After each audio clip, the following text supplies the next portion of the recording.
Hi friends, welcome to our YouTube channel Bullet English for communicative and competitive. So ఈరోజు క్లాస్లో భాగంగా చూడబోయే topic పోటీ పరీక్షలకు ప్రత్యేకంగా all sort of exams like central government and state government, అది ఏ job అయినా కానీ ఇంగ్లీష్ పాయింట్ ఆఫ్ వ్యూలో మనకి క్వశ్చన్స్ ఎలా అడుగుతారు అనేది మొత్తం కూడా మనం ఈ క్లాస్లో చూడబోతున్నాం. ముఖ్యంగా మనం చూడబోయే టాపిక్ డిడ్ అంటే సింపుల్ పాస్ట్, గత కాలంలో జరిగిపోయిన పనుల గురించి మనము చూడబోతున్నాం. సో వాటిలో క్వశ్చన్స్ ఎలా అడుగుతారు, మనం ఆన్సర్ ఎలా చేయాలి, మనకు బండ గుర్తులు ఎలా ఉంటాయి, ముఖ్యంగా గ్రామీణ విద్యార్థుల్ని దృష్టిలో పెట్టుకొని క్లాసులు రూపొందించడం జరుగుతుంది. మీకు తెలుసు మన channel spoken English, competitive, American accent, vlogs, చాలా పాయింట్ ఆఫ్ లో మొత్తం ఇంగ్లీష్ ని సెంటర్ గా చేసుకొని క్లాసులు బోధించడం జరుగుతుంది ఫ్రెండ్స్, మీరు అది గమనించాలి.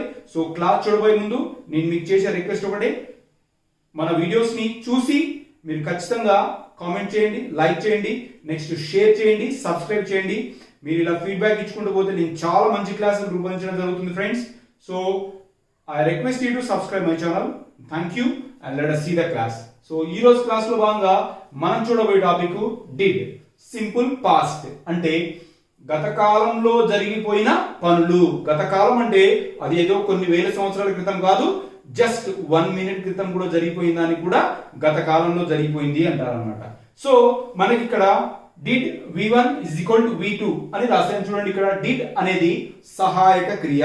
మనకి సహాయక క్రియలు 24 ఉంటాయి, హెల్పింగ్ వెబ్స్ అంటారు, ఇంగ్లీష్ లో మాత్రమే ఉంటాయి. సో దాంట్లో డిడ్ అనే సహాయక క్రియ. ఈ డిడ్ అనేది జరిగిపోయిన పనులకు ఉపయోగిస్తారు. ఆల్రెడీ మనం ఇంతకుముందు పోటీ పరీక్షల ప్రత్యేకంలోనే మనం డూ డస్ ఎలా ఉపయోగించాలో చూసాం.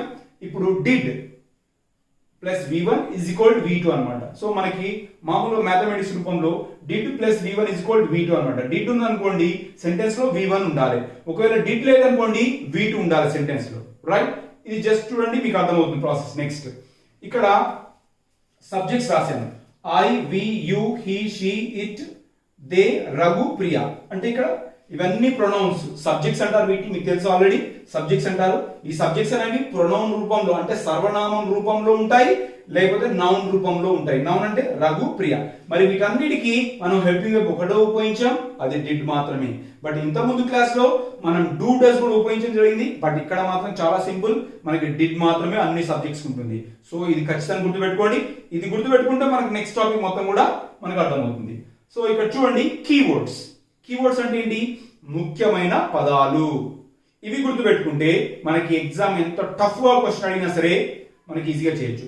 ఫ్రెండ్స్ మీరు గుర్తుపెట్టుకోవాలి ఖచ్చితంగా ఒకటి, ఎగ్జామ్ ప్యాటర్న్ లో మనకి ఇంత ముందు ఉన్నట్టు చాలా ఈజీగా అడగడం లేదు, చాలా డెప్త్ గా అడుగుతున్నాడు, కన్ఫ్యూజ్ చేస్తున్నాడు. వాక్యం అనేది పాజిటివ్, నెగిటివ్, ఇంట్రాగేటివ్, ఇంట్రానేటివ్ క్వశ్చన్ మోడ్ లో అడుగుతున్నాడు, అది మనం గుర్తించాలి. నెక్స్ట్ ఒక క్వశ్చన్ ఇచ్చేసి కింద 3-4 ఆప్షన్స్ ఇచ్చేసి మనకి ఆన్సర్ రాబట్టం అంటున్నాడు. సో చాలా కష్టం అవుతుంది. సో అది గమనించాలి మీరు. సో ఇక్కడ మన కీవర్డ్స్ చూద్దాం. ఎస్టర్డే అనేది కీవర్డ్, నిన్న. Next once upon a time అంటే ఒకానొకప్పుడు, అది కూడా కీవర్డ్. లాంగ్ ఎగో అంటే చాలా సంవత్సరాల క్రితం అనమాట. ఎగో అంటే క్రితం అని అర్థం. నెక్స్ట్ 2 minutes ఎగో అంటే 2 నిమిషాల క్రితం. 2 minutes ఎగో అనొచ్చు, లేకపోతే 2 days ఎగో అనొచ్చు, 2 weeks ఎగో అనొచ్చు, 2 months ఎగో అనొచ్చు, 2 years ఎగో అనొచ్చు.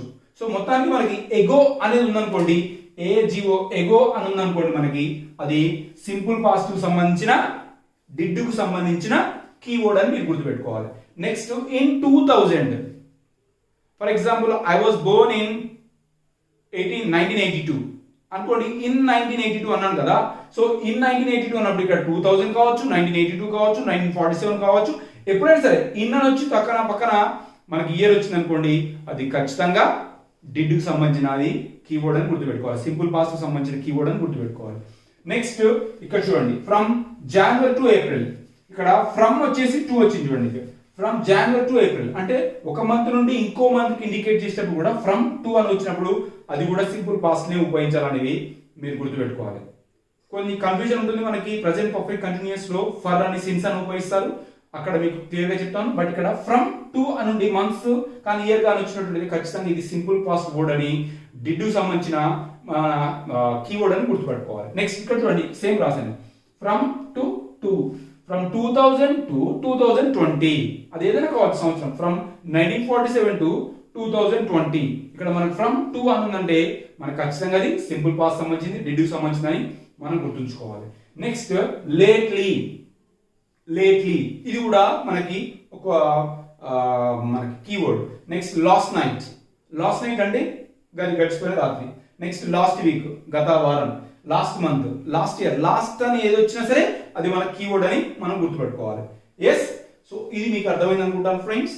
సో నెక్స్ట్ మనకి ఇక్కడ చూడండి, నేను సబ్జెక్ట్ V2 ప్లస్ ఆబ్జెక్ట్ అని రాశాను. ఎందుకంటే డిడ్ కి సంబంధించి ఇది పాజిటివ్ వాక్యం. సబ్జెక్ట్ V2 ప్లస్ ఆబ్జెక్ట్, ఇది ప్యాటర్న్, ఇది ఒక సెంటెన్స్ యొక్క ఒక క్రమ పద్ధతి, క్రమ రూపం అన్నమాట.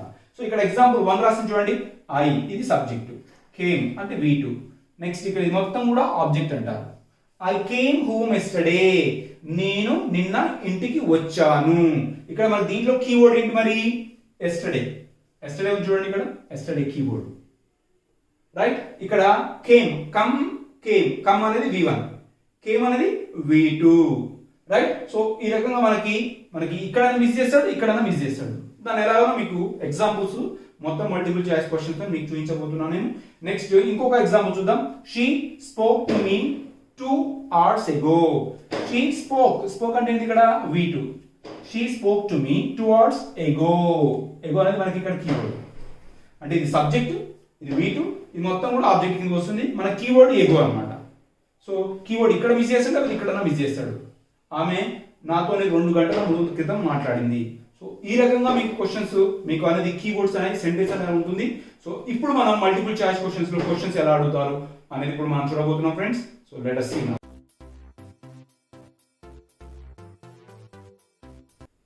Hi friends, welcome back. So చూడండి, ఇక్కడ MCQ మల్టిపుల్ చాయిస్ క్వశ్చన్స్ మనకి ఎగ్జామ్ పాయింట్ ఆఫ్ లో ఎలా అడుగుతారో చూద్దాం. ఆల్రెడీ చెప్పాను, ఇవన్నీ కూడా సెంట్రల్ గవర్నమెంట్, స్టేట్ గవర్నమెంట్, ఎలాంటి జాబ్ అయినా సరే ప్యాటర్న్ ఇలానే ఉంటుంది, క్వశ్చన్ డీలింగ్ ఇలానే ఉంటుంది. ఇక్కడ రాసిన మీకు కొన్ని క్వశ్చన్స్ కూడా మొత్తం బేసిక్ క్వశ్చన్స్ ఇవి. ఇంకా కాంప్లెక్స్ గా, హార్డ్ గా క్వశ్చన్స్ ఎలా చేస్తారనేది నెక్స్ట్ వీడియోలో చూద్దాం. ప్రస్తుతానికి ఈ రోజు ఈ క్లాస్ లో మనం బేసిక్ క్వశ్చన్స్ ఎలా ఉంటాయనేది మనం చూద్దాం, రైట్. సో ఆల్రెడీ మీకు చెప్పాను వీటన్నిటి డూ పోయిస్తారని. Let us see the questions, right. చూడండి, first question, she attended an interview. మీకు ఆల్రెడీ చెప్పాను, మనకి క్వశ్చన్ చూడగానే దాంట్లో కీవర్డ్ ఏముందో చూడాలి. ఆల్రెడీ మనం ఇంతకుముందే చూసాం, కీవర్డ్స్ ఏంటో చూసాం. కీవర్డ్ ఏముందో చూడాలి. దీంట్లో కీవర్డ్ ఏముందా? లేదు. కీవర్డ్ ని కనుక్కోవడమే మన క్వశ్చన్. కీవర్డ్ ని కనుక్కోవడమే క్వశ్చన్ ఇక్కడ. సో అలాంటప్పుడు మనం ఏం చేయాలంటే, కీవర్డ్ దొరికినప్పుడు మనకి వెల్ ఫామ్ ఏది ఉందో చూడాలి. మనకి షీ అటెండెడ్ an interview అన్నాం. ఈ అటెండెడ్ అనేది V2 అని మనం గుర్తుపట్టాలి. మరి ఇది ఎలా గుర్తుపట్టాలి అంటే, కొంతమంది ఈజీ గుర్తుపడతారు, సో కొంతమంది చేయలేరు, కొంతమందికి ఇంగ్లీష్ ఎవరికైతే టఫ్ ఉంటుందో. అప్పుడు మనం కొంచెం వెబ్ ఫామ్స్ అనేవి మీకు ఆల్రెడీ ఇంతకుముందు క్లాస్ లో ఇచ్చాను, మళ్ళీ కూడా ఇస్తాను చాలా వెబ్ ఫామ్స్, వాటిని ఫాలో కండి. So she attended an interview, ఇది V2 అన్నప్పుడు మనకి కీవర్డ్స్ ఏం రావాలి? ఇంతకుముందు రాసిన కీవర్డ్స్ మనకి ఎస్టర్డే అని, లాంగ్ ఎగో అని, లాస్ట్ మంత్ అని, లాస్ట్ వీక్ అని, ఫ్రమ్ 2000 to 2015 అని. సో ఈ రకంగా మనకి కీవర్డ్స్ ఇచ్చాను. వాటిలో నుంచి ఏమైనా ఉందా మరి వాటిని ఖచ్చితంగా గుర్తుపెట్టుకోవాలి. మరి షీ అటెండెడ్ అంటే అయిపోయింది కాబట్టి tomorrow, no, this is not keyword. Next just now she attended an interview just now. ఇది స్పోకెన్ ఇంగ్లీష్ పాయింట్ ఆఫ్ ఉపయోగించవచ్చు, కానీ బట్ గ్రామటికల్ గా మనం ఎప్పుడైతే కాంపిటేటివ్ ఎగ్జామ్ చేయబోతున్నామో అప్పుడు ఇది కరెక్ట్ కాదు. జస్ట్ నౌ అనేది దీన్ని ప్రజెంట్ పర్ఫెక్ట్ ఉపయోగిస్తారు అనమాట. అదేంటో ముందు క్లాస్ లో ఈ కీవర్డ్ వచ్చినప్పుడు మీకు ఒకసారి ఇది కూడా గుర్తు చేసి చెప్తాను, right. Next presently, she attended an interview presently కూడా కాదు, మన కీవర్డ్ లో ఉందా? ఇది లేదు. సో మనకు ఉన్నది ఏంటి మరి? She attended an interview yesterday. So answer వచ్చేసి మనకి డి, ఎస్టర్డే. సో మన కీవర్డ్ మిస్ అయింది అనమాట. సో దీని ఆధారంగా మనం ఆన్సర్ కనుక్కున్నాం. నెక్స్ట్ సెకండ్ క్వశ్చన్ చూడండి, Mahesh dash Taj last week. So మన క్వశ్చన్ చూడగానే ఏంటి, మనకి చెప్పాను ఆల్రెడీ, మనకి అది డిడ్ సంబంధించింది, ఇది డూడల్ సంబంధించింది అని మనకి స్పెషల్ గా మెన్షన్ చేయడు, జస్ట్ బిట్ ఇచ్చేస్తాడు, మనం చేయాలి, రైట్. సో మనకి ఇక్కడ ఇచ్చిన సెంటెన్స్ లో మనకి కీవర్డ్ ఏముంది మనకి లాస్ట్ వీక్ ఉంది. సో మనకు ఆల్రెడీ ఉంది కదా, కీవర్డ్స్ గుర్తు తెచ్చుకోవాలి. Last week, last month, last year, last night, okay, right, last January. So ఈ రకంగా మనకి ఉంది. అంటే ఇక్కడ మరి మనకి V2 రావాలి, రైట్. సో విజిటింగ్ అనేది V2 కాదు, ఇది V4 ఇది. నెక్స్ట్ విజిట్స్ అనేది ఇది V1 సంబంధించింది, ఇది కూడా కాదు. నెక్స్ట్ విజిటెడ్ అనేది V2. సో ఆన్సర్ వచ్చేసి మనకి సి. నెక్స్ట్ డి కూడా చూద్దాం. హ్యాస్ విజిటెడ్ అని ఉంది, అంటే విజిటెడ్ అని ఇక్కడ కూడా ఉంది, బట్ ఇది V3 అయిపోయింది అనమాట. ఎందుకంటే హ్యాస్ హ్యావ్ వచ్చినప్పుడు ఇది పర్ఫెక్ట్ అవుతుంది. ఇది కూడా క్లాస్ కాలేదు, అయినప్పుడు చెప్తాను, దీన్ని గుర్తు చేస్తూ చెప్తాను. సో ఆన్సర్ వచ్చేసి మనకి Mahesh visited Taj last week అనేది మనకు ఆన్సర్ అవుతుంది, right. Next they did dash me long ago. మన కీవర్డ్ ఏంటి? లాంగ్ ఎగో కీవర్డ్ కదా, లాంగ్ ఎగో కీవర్డ్ అంటే ఇక్కడ ఏం రావాలి మనకి V2 రావాలి యాక్చువల్గా. కానీ ఆల్రెడీ సెంటెన్స్ ఏమి ఇచ్చాడు మనకి? డిడ్ ఇచ్చాడు, ఆల్రెడీ డిడ్ ఇచ్చాడు. బట్ మనకి ఏం rule? Did plus V1 equal to V2 అనమాట. అంటే సెంటెన్స్ లో డిడ్ ఉంది అనుకోండి, ఖచ్చితంగా V1 ఉండాలి. ఒకవేళ డిడ్ లేకపోతే V2 రావాలన్నమాట. సో కాబట్టి మనకు ఆల్రెడీ సెంటెన్స్ లో డిడ్ వచ్చింది కాబట్టి మరి ఏం రావాలి? V1 రావాలి, రైట్. సో ఇక్కడ మనకి ఏమొచ్చింది? They did ask. మనం కనిపించేటువంటి ఇస్తారు అనమాట. అంటే డిడ్ ఆల్రెడీ ఇచ్చేసి మనకి కీవర్డ్ లాంగ్ ఎగో ఇచ్చి లాంగ్ ఎగో ఇవ్వగానే ఏం చేస్తాం మనం? ఓహో ఇది ప్రెజెంట్ సింపుల్ కాబట్టి ఇక్కడ V2 రావాలి, సింపుల్ పాస్ట్ కాబట్టి మనకి వెంటనే V2 రావాలని ఒక థాట్ లో మనం వెంటనే ఏం చేస్తాం? ఇక్కడ V2 ఆస్క్ అని ఉంది, వెంటనే మనకి ముందర ఇచ్చేటువంటి ఆన్సర్. అంటే తక్కువ మన ఆన్సర్ పెడతాం ఆస్క్, ఎందుకంటే లాంగ్ ఎగో కాబట్టి ఇది V2 కాబట్టి మనం వెంటనే V2 అని తక్కువ పెట్టేస్తాం. అలా కాదు. సో హ్యావ్ ఆస్క్ అని ఇచ్చాడు మన నెక్స్ట్, అది కూడా కాదు. ఎందుకంటే హ్యాస్ హ్యావ్ వచ్చినప్పుడు ఇది పర్ఫెక్ట్ కి ఇది పోతుంది, ఇది V3 అవుతుంది అనమాట. అప్పుడు ఇక్కడ హ్యాస్ హ్యావ్ ఉంది అనుకోండి, ఇక్కడ ఇది V3 అవుతుంది, ఇది కూడా కాదు. నెక్స్ట్ ఆస్క్స్ అని ఉంది, ఇది V1 అవుతుంది, కానీ దీనికి డూ డస్ ఉన్నట్టు అర్థం. ఆల్రెడీ ఇంత ముందు క్లాస్ లో కూడా చెప్పాను, మెయిన్ వెబ్ కి ఎస్ కానీ అడిగితే దాంట్లో డస్ ఉందని అర్థం, కాబట్టి ఇది కూడా కాదు. మరి ఆస్క్ అని ఉంది, మనకు ఆన్సర్ ఏంటి? మరి ఆస్క్ అనేది V1. సో ఇక్కడ మనకి did plus V1 equal to V2 కాబట్టి ఇక్కడ ఆల్రెడీ డిడ్ ఉంది కాబట్టి మనం V1 పెట్టాలి. అంటే ఆస్క్ అంటే ఏంటి? They did ask me long ago. వారు చాలా రోజుల క్రితమే, చాలా కాలం క్రితమే నన్ను అడిగారు అని అర్థం అనమాట. డిడ్ ఉంది కాబట్టి V1 రావాలి. ఒకవేళ డిడ్ లేదనుకున్నప్పుడు మనకు ఆన్సర్ ఏమవుతుంది? ఆస్క్డ్ అవుతుంది. ఇది కూడా గమనించాలి మనకి, అంటే మనల్ని టెస్ట్ చేయడం కోసం మనం డిఫరెంట్ గా అడుగుతున్నాడు. Next fourth question, you did not help me. దీన్ని నెగిటివ్ అడిగాడు చూడండి, ఇక్కడ నాట్ వచ్చింది ఇక్కడ. అంటే డిడ్ ఉంది, ఆల్రెడీ సెంటెన్స్ లో డిడ్ ఉంది. డిడ్ ఉందనగా మనకి ఏమవుతుంది? సింపుల్ పాస్ట్ కు సంబంధించింది, గత కాలంలో జరిగిపోయిన పనుల గురించి అని మనకు అర్థమైపోతుంది. సో డిడ్ వచ్చింది కాబట్టి మనకి వాక్యంలో ఏం రావాలి? V1 రావాలి. సో V1 ఆల్రెడీ వచ్చేసింది ఇక్కడ, అంటే డిడ్ వచ్చేసింది, V1 వచ్చేసింది, కాబట్టి ఇది negative sentence. You did not help me అంటే కీవర్డ్ మిస్ అయింది మనకి. చూద్దాం. బిఫోర్ అనేది మన కీవర్డ్ లో ఉందా? లేదు. నెక్స్ట్ టుమారో ఉందా? లేదు. నౌ అనేది ఉందా కీవర్డ్ లో?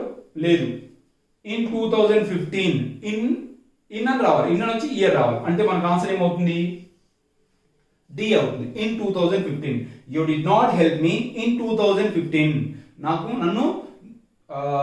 నువ్వు నన్ను 2015 లో హెల్ప్ చేయలేదు నువ్వు నాకు అని అర్థం వస్తుంది. సో ఆన్సర్ వచ్చేసి 2015. Next fifth question, did you dash in Olympics in 2015. So మనకి ఇక్కడ కీవర్డ్ ఏంటి మరి? In 2015 keyword. ఇక్కడ దీంట్లోనేమో కీవర్డ్ మిస్ చేశాడు, ఇక్కడేమో కీవర్డ్ ఇచ్చాడు. కీవర్డ్ ఇచ్చి ఇక్కడ మెయిన్ వెబ్ కనుక్కో అన్నాడు అనమాట. సో మన కీవర్డ్ దొరికింది ఇన్ 2015. అంటే ఇది ఖచ్చితంగా ఇది సింపుల్ పాస్ట్ కు సంబంధించింది, డిడ్ కు సంబంధించింది అని గుర్తు చేసుకోవాలి. సో ఆల్రెడీ మరి డిడ్ వచ్చేసింది వాక్యంలో. డిడ్ వచ్చేసిందంటే ఏమో ఇక్కడ మరి ఇక్కడ మెయిన్ వెబ్ ఏం ఉండాలి? V1 ఉండాలి. డిడ్ వచ్చిందంటే V1 ఖచ్చితంగా ఉండాలి. వెంటనే అక్కడ 2015 కదా, ఇది సింపుల్ పాస్ట్ సంబంధించింది కాబట్టి ఖచ్చితంగా V2 ఉండాలా, అలా పొరపాటు చేయదు. ఖచ్చితంగా మరి హెల్పింగ్ వెబ్ ఉందా లేదా వాక్యంలో అని చూడాలి. ఎందుకంటే క్వశ్చన్ ఎప్పుడు కూడా పాజిటివ్ లో అడగడు, కన్ఫ్యూజ్ చేయడం కోసం పాజిటివ్, నెగిటివ్, ఇంట్రాగేటివ్ క్వశ్చన్ రకరకాలు అడుగుతాడు. ఇవి ఓన్లీ బేసిక్ క్వశ్చన్స్. ఇంకా కాంప్లెక్స్ క్వశ్చన్స్ ఎలా ఉంటుందో నెక్స్ట్ వీడియోలో చూద్దాం ఎనీహౌ, రైట్. సో V1 అంటే పార్టిసిపేటెడ్ అనేది V2 రాకూడదు, ఎందుకంటే డిడ్ ఉంది కాబట్టి. డిడ్ లేకపోతే పార్టిసిపేటెడ్ వస్తుంది. పార్టిసిపేట్స్ అనేది ఇది రావచ్చు కానీ రాకూడదు, ఎందుకంటే దీంట్లో డస్ ఉంది. పార్టిసిపేట్స్ డస్ ఉంది ఇంటర్నల్ గా, కాబట్టి ఇది కూడా కాదు. ఇది V1 of course, but participates ఉంది కాబట్టి కాదు, డస్ ఉంది ఆల్రెడీ. పార్టిసిపేట్ ఇది డి అనే ఆప్షన్, ఇది మొత్తం కలిపి పార్టిసిపేట్ అంటే ఇది V1. అంటే మనకి ఇది ఆన్సర్ ఏమవుతుంది? సి అవుతుంది. Answer C. Participate. Did you participate in Olympics in 2015? Did కాబట్టి ఇక్కడ V1 వచ్చేసింది. Did plus V1 equal V2 కదా, right. So next sixth question, did మేఘనా try to go US? Did మేఘనా try to go US? Did వచ్చేసింది. Did అంటే మన అంటే సింపుల్ పాస్ట్ సంబంధించింది, గత కాలంలో జరిగిపోయింది, గత కాలం జరిగిపోయింది అనేసరికి మనకు అన్ని కీవర్డ్స్ మొత్తం కూడా మన మధ్యలోకి రావాలి. రైట్, డిడ్ మేఘన try to go to US? మేఘన యుఎస్ వెళ్ళడానికి కోసం ప్రయత్నించిందా? ఎప్పటి నుండి మరి? ఫ్రమ్ 2015. మరి మనకి ఎలా ఉండాలి? ఫ్రమ్ ఉండాలి, టు ఉండాలి. అప్పుడు మాత్రమే, ఓన్లీ ఫ్రమ్ ఉంది కాబట్టి ఇది అలా తీసుకోకూడదు. ఫ్రమ్ ఉండాలి, టు ఉండాలి. అంటే from this period to that period, ఈ సమయం నుండి ఆ సమయం వరకు అని గుర్తుపెట్టుకోవాలి. నెక్స్ట్ నౌ కూడా కాదు. నెక్స్ట్ ఆఫెన్ కూడా కాదు. ఇది ప్రెసెంట్ సింపుల్ సంబంధించింది. ఇక డి ఆప్షన్ చూడండి, ఫ్రమ్ 2015 టు 2020. మరి మేఘన 2015 నుండి 2020 వరకు యుఎస్ వెళ్ళడానికి ట్రై చేసిందా? ఆన్సర్ వచ్చేసి మనకి డి అవుతుంది. Right, next last question, when dash I call you last time. మరి క్వశ్చన్ చూడగానే ఏం చేయాలి మనం? కీవర్డ్ చూడాలి. కీవర్డ్ మనకి ఏమొచ్చింది ఇక్కడ? లాస్ట్ టైం అని వచ్చింది. Last time, last night, last day, last Friday, last week, last month, last year, last 10 years. ఇలా లాస్ట్ అంటే మనకి ఇక్కడ సింపుల్ పాస్ట్ గుర్తుపెట్టుకోవాలి. ఎవ్రీ ఇయర్ అనేది ప్రెసెంట్ సింపుల్ ఎట్లనో లాస్ట్ అనేది ఇక్కడ ఇలాగనమాట. సో మనకి ఇక్కడ మిస్ అయింది ఏంటి మరి? వెర్బ్ మిస్ అయింది. అంటే ఇక్కడ ఆల్రెడీ వెర్బ్, మెయిన్ వెర్బ్ కూడా ఉంది మనకి. సో మనకి హెల్పింగ్ వెర్బ్ మిస్ అయింది. ఇక్కడ చూడండి, హెల్పింగ్ వెర్బ్ మిస్ అయింది. So when do I call you last time అంటామా మనం? డూ అనేది దీనికి ప్రెసెంట్ సింపుల్ ఉపయోగిస్తాం. మనకి లాస్ట్ టైం అంటే డిడ్ ప్లస్ V1 రావాలి కదా. V1 ఆల్రెడీ ఉంది అంటే మనకి ఇక్కడ ఏం రావాలి మరి? డిడ్ రావాలి కదా. డూ కాదు, డస్ కాదు, హ్యావ్ కాదు. ఆన్సర్ వచ్చేసి D. So when did I call you last time, ఇది మనకి ఆన్సర్. సో నెక్స్ట్ వీడియోలో మనం ఇంకా టఫ్గా ఎలా ఉంటుందో మనం చూడబోతున్నాం friends. And before going to end this topic, I request you to subscribe the channel and share it. Thank you so much.